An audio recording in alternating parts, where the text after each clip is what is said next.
melihat sejarah diadakannya Idul Hub atau hari Valentine yang dirayakan oleh sebagian orang, dikatakan sebagai hari kasih sayang, ini erat kaitannya dengan orang-orang kafir, erat kaitannya dengan perayaan hari raya mereka, di mana disebutkan dalam sejarah-sejarah mereka, dahulu ada seorang pendeta yang bernama Valentin, di mana dia ini menentang penguasa kekaisaran Romawi ketika punya kebijakan dilarang menikah. Dia memiliki kebijakan bahwa pasukan-pasukannya dilarang untuk menikah karena bisa membuat lemahnya kekuatan.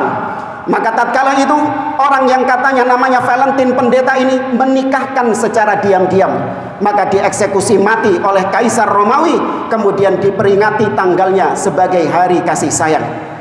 Maka ini erat kaitannya dengan hari raya orang-orang kafir.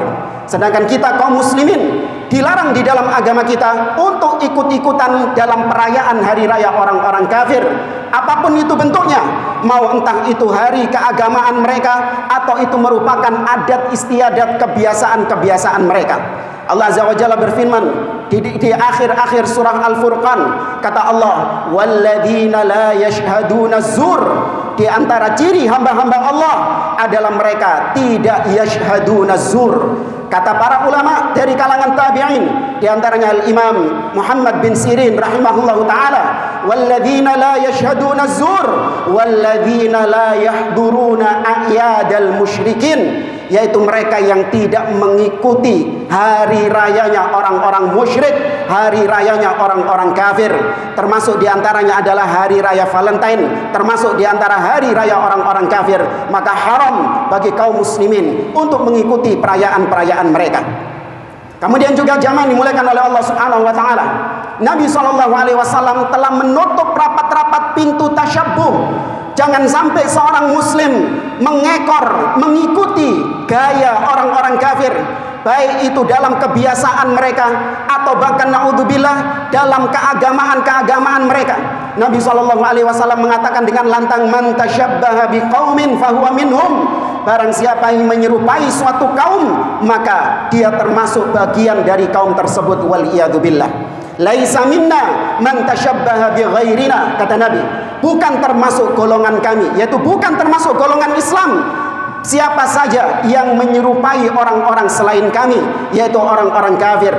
Nabi SAW berusaha keras untuk menutup rapat-rapat pintu tasyabbuh. Nabi minta kepada Allah agar kiblatnya kaum muslimin dirubah, dipindah dari Baitul Maqdis menuju Ka'bah. Bukan tanpa alasan, karena Nabi khawatir di Baitul Maqdis adalah kiblatnya orang-orang ahlul kitab.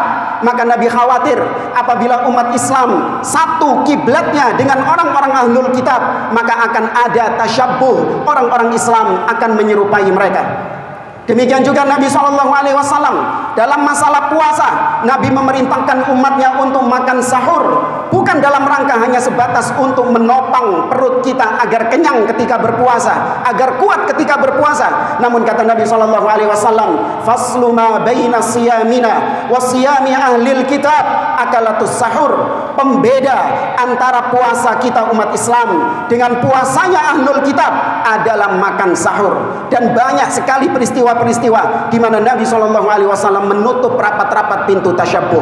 Namun setelah ditetapkan oleh Allah Subhanahu wa taala bahwa ada di antara kaum muslimin yang mengikuti orang-orang kafir, Nabi sudah mengabarkan ini jauh-jauh hari dalam sabdanya, la tattabi'anna sanana man kana qablakum shibran bi shibrin wa dhira'an bi dhira'in hatta law dakhalu juhra dabbin la dakhaltumuh. Sungguh kelak kalian wahai umat Islam akan mengikuti langkah-langkah kebiasaan-kebiasaan orang-orang sebelum kalian, sejengkal demi sejengkal, sehasta demi sehasta. Kalaupun mereka masuk ke dalam lubang dob, lubang biawak gurun pasir, kalian juga akan ikut masuk ke dalamnya, yaitu orang-orang Yahudi dan Nasara. Dan sadaqa Rasulullah SAW, terjadi apa yang disampaikan oleh Nabi SAW, bahwasanya umat Islam banyak di antara mereka yang meniru-niru gaya-gaya orang-orang kafir, kebiasaan-kebiasaan mereka dengan alasan ini adalah sebuah gaya hidup yang lebih modern dan lebih maju, wal iyadzubillah.